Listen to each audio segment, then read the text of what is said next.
È tutto ormai pronto per la seconda edizione di Friuli Doc Run, la corsa podistica che sabato 13 giugno ravviverà il centro città sensibilizzando sulla tematica della sicurezza sul lavoro in memoria di Lorenzo Parelli. Seconda edizione, sabato 13 giugno, al tramonto, Friuli Docran, Memorial Lorenzo Parelli, che è una cosa importantissima e ci tengo a ricordarlo.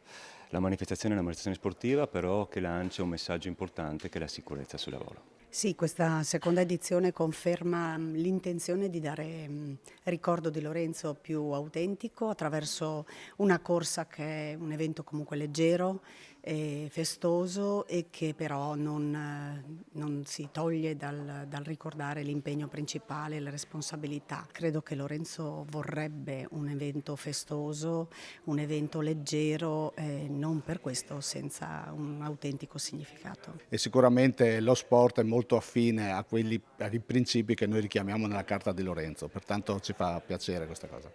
Un programma ricco che coinvolgerà tantissime persone, appassionati, curiosi e corridori, sia in maniera family, ovvero qualche camminata e sgambata, che in maniera competitiva, elite. Questo fine settimana la città verrà interessata e caratterizzata da questo bell'evento che però incarna solidarietà, incarna anche i valori legati al lavoro, la memoria di Lorenzo Parelli indica questo, un bel lavoro devo dire di squadra che porta anche risultati importanti. Sempre al fianco di realtà che coniugano sport e socialità c'è la regione Friuli Venezia Giulia, rappresentata questa mattina da Mario Anzi. Occasione anche per ricordare questo ragazzo Parelli non solo come vuota memoria ma proprio come importanza della sicurezza sul luogo del lavoro. Ha tanti meriti questa manifestazione e quindi la Regione è lieta di esserne anche quest'anno nella sua seconda edizione al fianco per sostenerla e promuoverla.